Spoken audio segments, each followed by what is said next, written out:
함께 보겠습니다. 히브리서 10장 19절로 25절입니다. 히브리서 10장 19절부터 25절까지 말씀을 같이 합독하겠습니다. 그러므로 형제들아, 우리가 예수의 피를 힘입어 성소에 들어갈 담력을 얻었나니 그 길은 우리를 위하여 휘장 가운데로 열어놓으신 새롭고 산 길이요 휘장은 곧 저의 육체니라. 또 하나님의 집 다스리는 큰 제사장이 계심에 우리가 마음의 뿌림을 받아 양심의 악을 깨닫고 몸을 맑은 물로 씻었으니 참 마음과 온전한 믿음으로 하나님께 나아가자. 또 약속하신 이는 미쁘시니 우리가 믿는 도리의 소망을 움직이지 말고 굳게 잡아 서로 돌아보아 사랑과 선행을 격려하며 모이기를 패하는 어떤 사람들의 습관과 같이 하지 말고 오직 권하여 그날이 가까움을 볼수록 더욱 그리하자. 아멘. 오늘 말씀을 중심으로 해서 참 마음과 온전한 믿음으로 나아가자, 이런 제목으로 말씀을 선포하도록 하겠습니다. 오늘 주님께서는 우리에게 참 마음과 온전한 믿음으로 하나님께 나아가자, 이렇게 권면을 하십니다. 이 참 마음과 온전한 믿음으로 하나님께 나아가자, 이 말씀은 좀 더 쉽게 이 번역된 그 현대인 성경을 보게 되면 이렇게 되어 있습니다. 진실한 마음과 확고한 믿음으로 하나님께 나아갑시다. 진실한 마음과 확고한 믿음.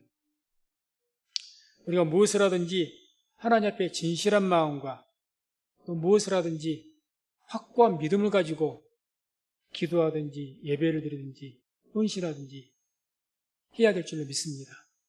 그렇게 하자는 이야기입니다. 그런데 오늘 이제 전체 19절에서 25절까지 쭉 말씀이 우리가 읽었는데 그 말씀, 이 말씀이 하나님께 나아가자고 있는데 이 하나님께 나아가자는 것, 구체적으로 무엇을 어떻게 하자는 것인가? 하나님께 나아가자, 뭘 의미하는 것 같습니까? 하나님께 나아가자는데 진실한 마음과 확고한 믿음 가지고 하나님께 나아가자는데 뭘 구체적으로 어떻게 하자는 이야기입니까? 뭐 여러 가지 갖다 붙여도 뭐 틀리다고는 말할 수가 없죠. 예배를 그렇게 드리자는 겁니다. 그러니까 전도를 그렇게 하자는 겁니다. 봉사를 그렇게 하자는 겁니다. 여러 가지로 말할 수가 있겠지만 오늘 이 본문에서 말씀이 우리에게 그 제시하는 방향이 있습니다. 진실한 마음과 확고한 믿음 가지고 하나님께 나아가자. 뭘 지금 표대로 보고 향하여서 그런 말씀하신가? 그게 25절의 말씀입니다. 25절 보면 모이기를 패하는 어떤 사람들의 습관과 같이 하지 말고 오직 권하여 그날이 가까움을 볼수록 더욱 그리하자. 여기를 지금 향하고 있습니다. 그러니까 한마디로 진실한 마음과 확고한 믿음 가지고 어떻게 하자는 겁니까? 그날이 가까이 볼수록 모이기에 더욱 힘쓰자는 이야기입니다. 모이기에. 그걸 향하고 있습니다. 아마 이 초대교회 때에도 굉장히 그 주를 믿는 자들의 모임, 한마디로 교회의 모임이죠. 이 모임들을 회방하고 방해하는 그런 세력들이 또 이유들이 참 많았던 것 같습니다. 왜 그렇지 않겠습니까? 우리가 살아가는 오늘날 이 시대보다 그때가 훨씬 더하죠. 그래서 그때 당시에 어떤 문제들이 교회가 모이지를 못하게 하고 모이기를 폐하게 하는 그런 이유들이 어떤 이유들이 있었느냐? 첫 번째는 유대인들입니다. 유대인들이 이제 교회를 이단시했죠. 그러니까 그 예수 믿는 자들의 모임을 회방을 했습니다. 모이지 못하게. 이단의 모임으로 그렇게 이야기했던 거죠. 예수님을 죽였으니 오죽하겠습니까? 또 초대교회는 이제 예루살렘은 이제 주로 그렇게 했지만은 다른 교회를 세운 그런 초대교회들은 니골라당이라는 그런 잘못된 이단이 있었습니다. 요즘 식으로 말하면 자유주의 신앙입니다. 그런 신앙인들, 한마디 이런 사람들은 뭐 신비주의라든지 또 영적 체험을 굉장히 강조를 합니다.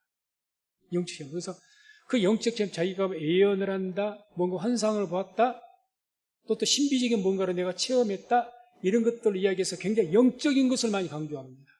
육적인 것을 굉장히 죄악스럽게 여깁니다. 그래서 또 육적인 것을 하찮게 여깁니다.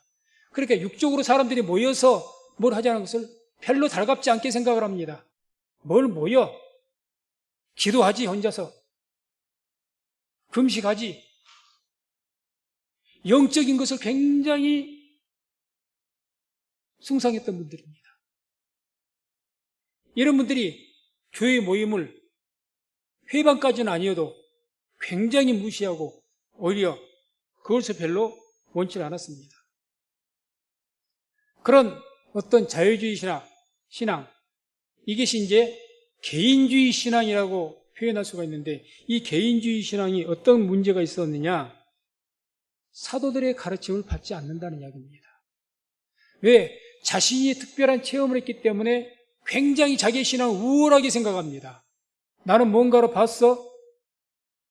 나는 이런 예언은 은사를 받았어? 너는 뭐 그런 거 있어? 너 방언 은사 받았어? 이런 식이죠. 뭔가 신비적인 걸 체험함으로 다른 그것을 받지 못한 사람들을 굉장히 무시했습니다. 그래서 비록 교회에서 그걸 가르치는 사도나 또 그런 위치에 있는 분들이 말할지라도 받지 않습니다. 그래서 나홀로 신앙으로 많이 주로 이제 뿔뿔이 터져갖고 어디 저기 멀리 그 유다 남쪽에 있는 광야가 있는데 그 사해 밑에가 있는데 거기에 우리나라로 말한다면 그 무속신앙인들 산에 올라가서 따로 굴 파놓고 뭐 어떤 처소로 마련해놓고 기도하고 그러지 않습니까? 그런 형식으로 돌을 닦는, 쉽게 표현하면 그런 분들이 많았습니다. 그래서 그런 신앙인들이 모이는 것, 교회 무리를 모여서 모이는 것, 이걸 그렇게 죄악시까지는 않아도 굉장히 무시하고 그걸 바람직하게 여기지 않았습니다. 그래서 이분들이 이제 어떻게 나오냐? 자꾸 이 어떤 것을 퍼뜨리냐? 성도들에게 개인주의 신앙을 퍼뜨린 겁니다. 뭔가 이 신비적인 체험, 영적인 체험, 쉽게 표현하면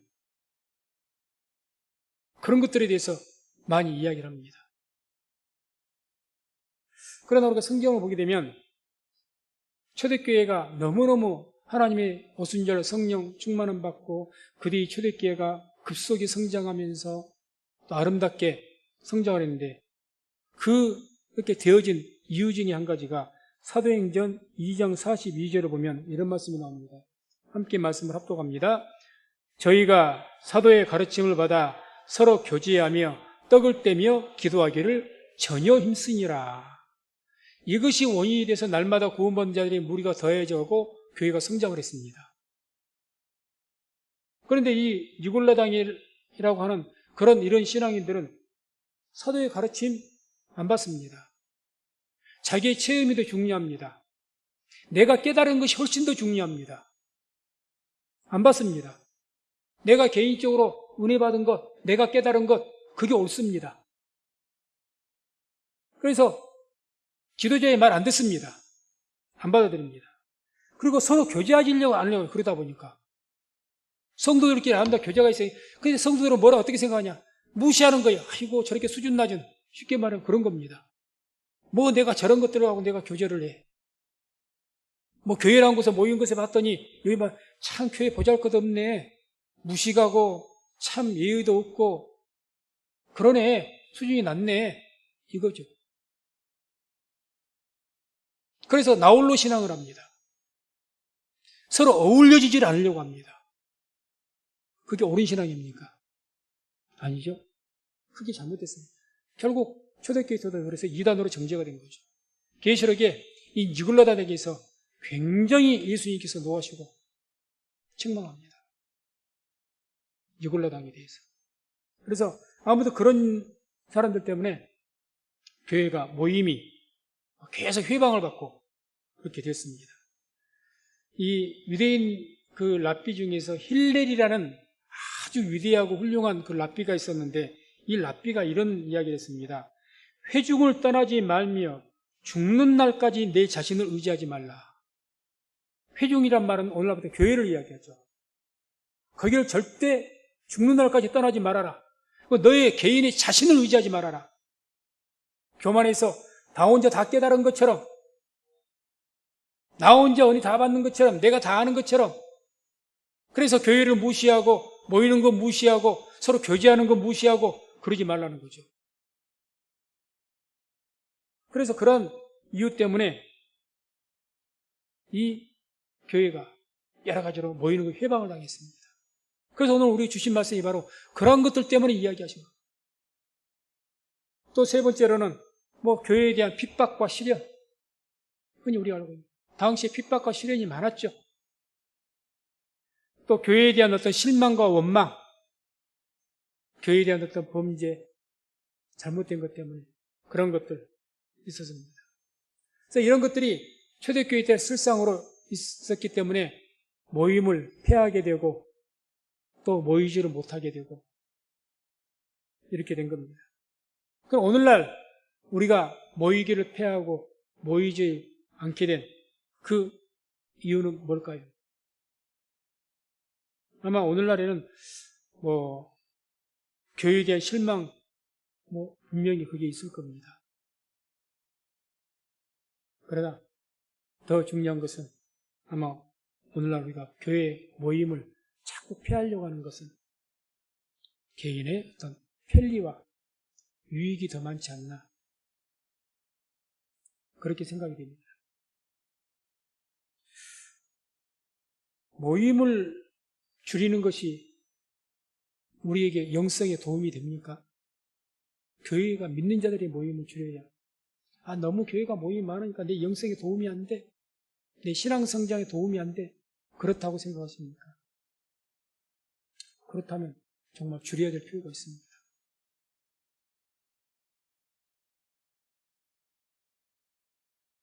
우리가 이 모이기를 못해서 많은 어려움들이 생겼는데 바로 그제 일입니다. 2020년 5월 26일 목요일 날 국민일보에 나온 내용인데 이 한국교회 100주년 기념관에서 한 15일간 거쳐서 이 전문 통계 기관을 통해서 이 조사를 했습니다.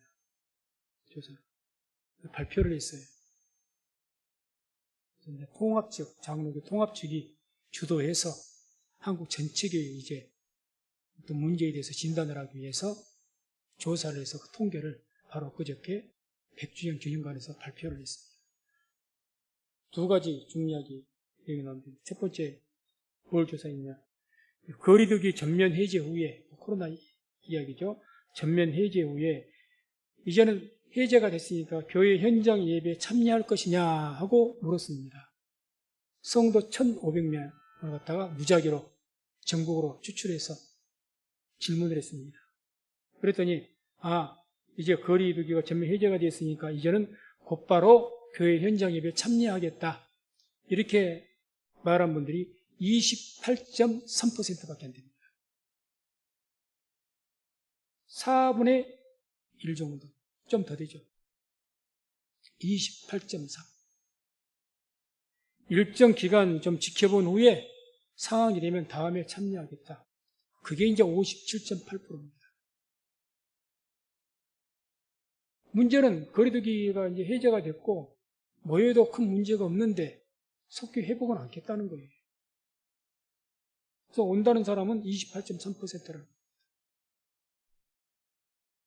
그리고 이제 온라인 예배에 대해서 물어봤습니다. 비대면으로 하는 온라인 예배.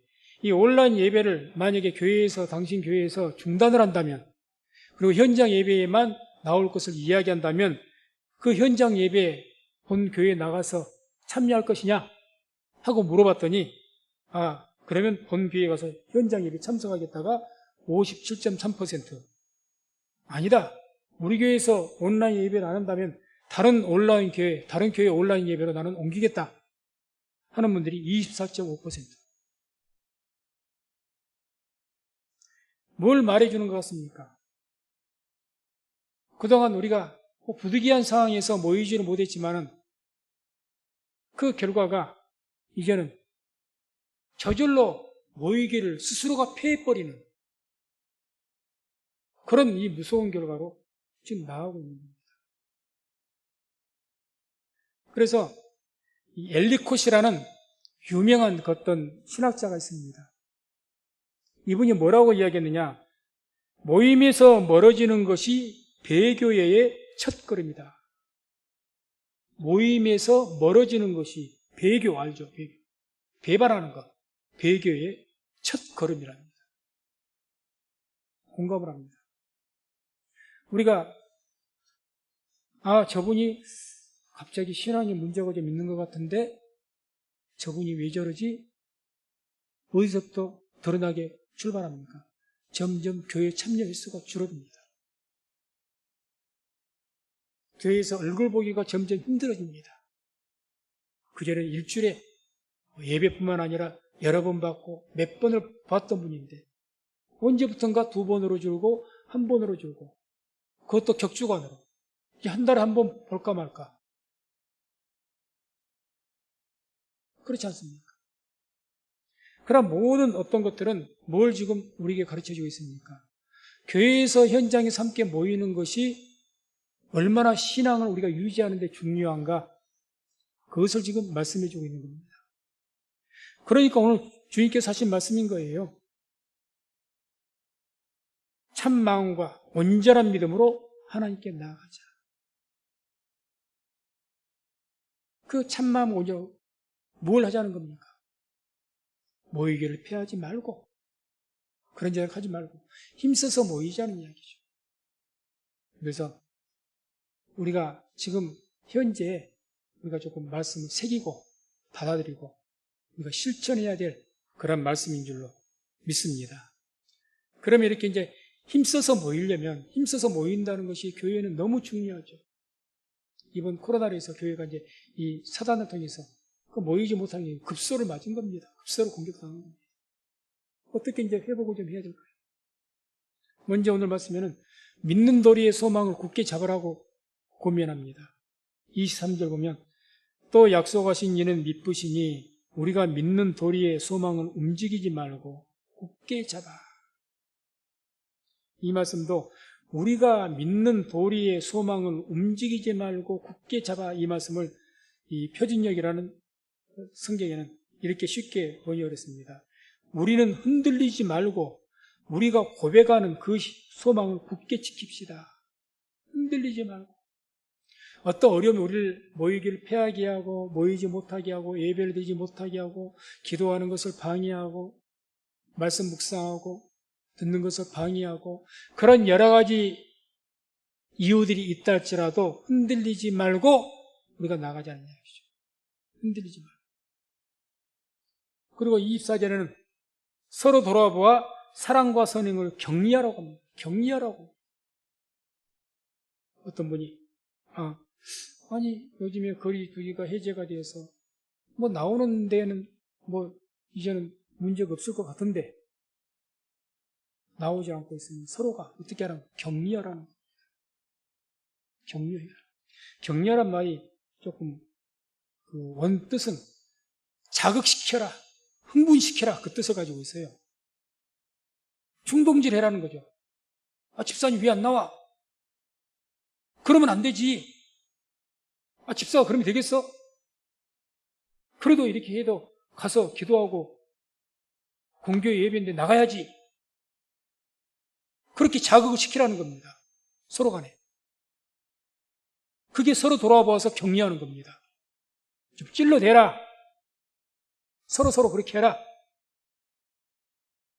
좀 그렇게 하라는 거죠. 그래서 교회는 믿는 자들이 열심히 모이는 것이 너무도 중요한 겁니다. 너무 중요한 겁니다. 항상 교회에서는 모임이 중요하다는 것을 기억하시고 주께서 우리에게 권면하신 것처럼 여러 가지 우리를 모이지 못하게 하는 어려운 일들이 있습니다. 부득이한 상황이 어쩔 수 없죠. 몇 번이고 말씀드리지만 부득이합니다. 질병 때문에 감염되는데 어떻게 하겠습니까? 그거 부득이한 거죠. 그렇지 않는 이상 우리가 하나님 앞에 가슴에 손을 얹고 내가 왜 지금 교회를 안 나오고 있는가? 그것이 나의 어떤 편리함 때문이라면, 나의 안일함 때문이라면 회개하시기를 주의 이름으로 축원을 드립니다. 이것은 회개를 해야 됩니다. 안 그러면 자꾸 미끄러집니다. 심륜에 빠지게 됩니다. 그래서 우리 모든 성도님들, 이제는 다시 한번 우리가 힘써서 모여서 하나님을 예배하고 기도하고 헌신해야 될 때인 줄로 믿습니다. 그래야 우리 성민교회도 다시 살아나고 한국교회가 살아납니다. 그래서 우리 성민교회가 다시 힘써서 모여서 영성이 회복되고 불같이 일어날 수 있는 은혜가 있기를 주의 이름으로 축원을 드립니다. 그러면 왜 우리가 모여야 되는가? 성경도 그렇고 목사님도 모이라고 힘쓰라고 이렇게 이야기하는데 내 머릿속에 이해가 되긴 하겠는데 분명하게 왜 모여야 되는가? 그것을 우리가 좀 알기 위해서는 첫 번째 모여야 되는 이유가 있습니다. 모이는 자들에게 하나님의 약속이 있기 때문에 그렇습니다. 모이는 자들에게 약속이 있습니다. 우리가 너무 잘 아는 말씀이죠. 마태복음 18장 19절 20절 보면 진실로 다시 너희에게 이르노니 너희 중에 두 사람이 땅에서 합심하여 무엇이든지 구하면 하늘에 계신 내 아버지께서 저희를 위하여 이루게 하시리라. 두세 사람이 내 이름으로 모인 곳에는 나도 그들 중에 있느니라. 아멘. 하나님께서 개인이 기도하는 것 귀하게 생각하십니다. 그런데 더 귀하게 생각한 것은 두세 사람이 모여서 합심해서 기도할 때 더 그 기도를 기쁘게 받으시고 하나님께서 영광을 받을 줄로 믿습니다. 이렇게 모여서 함께 기도하고 모여서 함께 예배를 드릴 때 주님께서는 그곳에 함께 하겠다고 말씀을 하죠. 아니, 쉽게 표현해서 하나님께서 함께 하지 않고 안 계신 곳이 어디가 있겠습니까? 그런데 특별하게 내가 모이는 그들 중에 함께 하겠다 이렇게 말씀하신 거죠. 그럼 특별하게 함께 하겠다는 이야기 아니겠습니까? 온 우주 만물에 충만하셔서 어디에든지 계시는 하나님이시지만, 주님이시지만 특별히 두세 사람이 내 이름으로 모여서 찬양하고 예배하고 기도할 때 더 그들 중에 함께 하겠다는 거죠. 더 그들을 사랑하시고 그 소리를 듣겠다는 이야기입니다. 그런 약속이 분명히 있습니다. 모이는 것이 중요하기 때문에 예수님께서 부활하시고 승천하시면서 제자들에게 이런 말씀하셨죠. 사도행전 1장 4절입니다. 사도와 같이 모이사 저희에게 분부하여 가라사대 예루살렘을 떠나지 말고 내게 들은 바 아버지의 약속하신 것을 기다리라. 떠나지 말고 뭐하라고? 모여있으라고 말아입니까? 그래서 마가다락방에 제자들이 모여 있었던 것 아닙니까? 그래서 오순절날 이르기까지 모여서 힘써 기도했다고 나옵니다. 힘써서 기도. 이와 같이 우리가 모일 때 하나님께서는 더 기뻐하시고 모여서 예배를 드리고 모여서 찬양할 때 모여서 기도할 때 하나님께서 그 예배를 더 기쁘게 받으시고 우리의 기도를 더 속히 들으시는 은혜가 있을 줄로 믿습니다. 분명히 성경이 약속하는 거죠. 두 번째로 우리가 현장에 모여서 함께 모여서 예배도 드리고 봉사도 하고 헌신해야 될 그 이유가 있습니다. 그것은 주님에 대한 사랑, 교회에 대한 사랑이 식어지지 않게 하기 위해서입니다. 흔히 세상에서 이런 말을 하죠. 몸이 멀어지면 마음도 멀어진다 그러죠. 틀림이 없는 것 같습니다. 근데 부부들도 그러잖아요. 부부가 왜 별거 하지 말라고 합니까? 몸이 멀어지면, 그게 길어지면 마음도 멀어집니다. 이건 불변의 진리입니다. 멀리 몸이 떨어졌는데 만날 수 있는데도 불구하고 어쩔 수 없이 헤어졌을 때는 마음으로 서로 더 간절하게 원할 수는 있겠죠. 그런데 얼마든지 내가 가면 되는 거야. 그런데 일부러 안 가. 핑계대고 안 가. 당연히 마음이 멀어지죠. 당연히 마음이 멀어지죠. 교회도 마찬가지입니다. 교회 자꾸 나와서 성도들 같이 보고 한 번이라도 함께 예배를 드리고 함께 봉사하고 그런 교제를 통해서 더 교회를 사랑하게 되고 더 우리의 신앙은 뜨거워지게 되는 겁니다. 뜨거워지게 되는 거죠. 예수님께서 마지막 때에 대한 그 징조에 대해서 말씀하시면서 마지막 때가 되면 이러이러한 일들이 있을 것이다 라고 말씀하신 중에 일부입니다. 마태복음 24장 12절 24장 12절 말씀을 같이 함께 합독합니다. 성함으로 많은 사람의 사랑이 식어지리라. 아멘. 많은 사람의 사랑이 식어지리라. 이게 누구에 대한 사랑을 이야기할까요? 서로 사람 간의 사랑을 말할까요? 아닙니다. 주님에 대한 사랑입니다. 교회에 대한 사랑입니다. 식어집니다. 우리 스스로가 상식적으로 객관적으로 생각하면 충분히 할 수가 있습니다.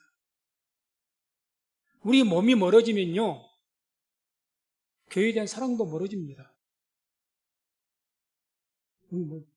그래서 우리가 교회를 사랑할 때 내가 교회에 대해서 내가 몸이 가까워서 교회를 위해서 땀을 흘렸고 교회에서 봉사하는 헌신이 많고 그러면 그럴수록 교회에 대한 사랑은 더 뜨거워집니다. 뜨거워져요. 내가 헌신하고 봉사했던 그 내 몸이 더 밀착돼 이 교회와 밀착되어 있기 때문에 또 한 성도와 교제가 깊어져 갖고 더 성도들과 교제가 깊어지고 사랑하고 그러면 당연히 교회에 대한 사랑이 더 깊어집니다. 교회에 대한 사랑이 곧 주님에 대한 사랑인 줄로 믿습니다. 그럼 누가 부인하겠습니까? 그래서 저는 이런 질문을 한번 드리고 싶어요. 우리가 모임을 줄이면 뭐가 유익할까? 모임을 줄여서 내 양심적으로 기도하면서 성령 안에서 내가 교회 3번 나가는 것보다는 한 번으로 줄인 것이 더 낫고 나 혼자서 한 것이 나아. 그것이 성령의 감동으로 깨달아 있다면 그렇게 하십시오.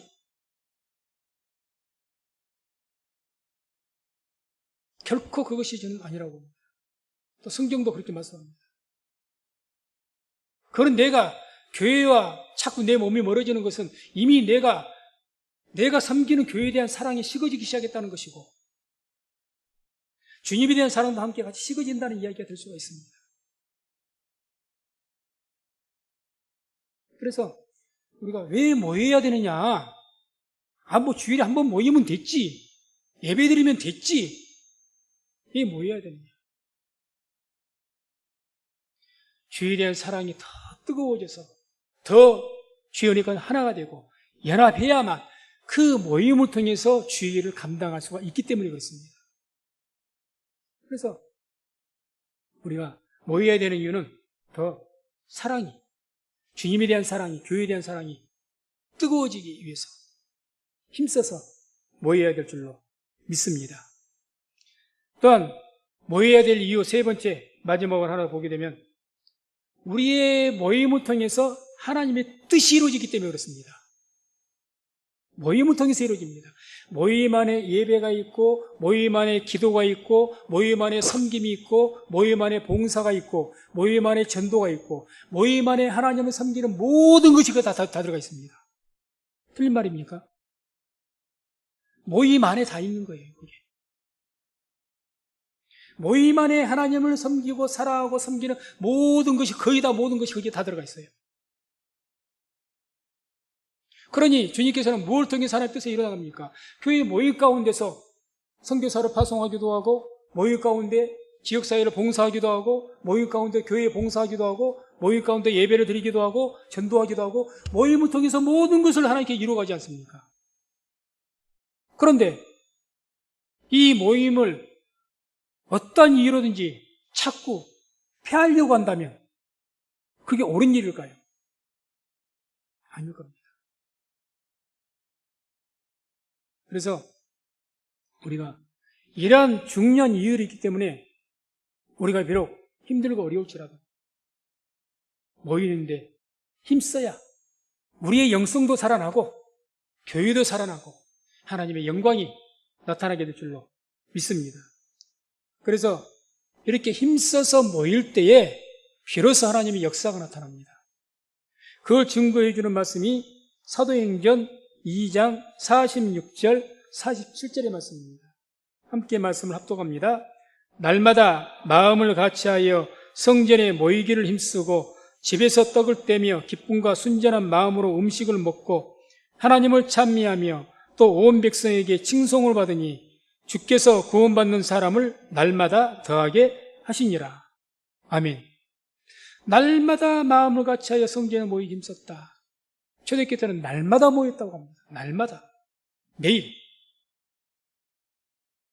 초대교회 때 모이기가 더 쉬웠을까요? 오늘날 우리가 모이는 게 더 쉬울까요?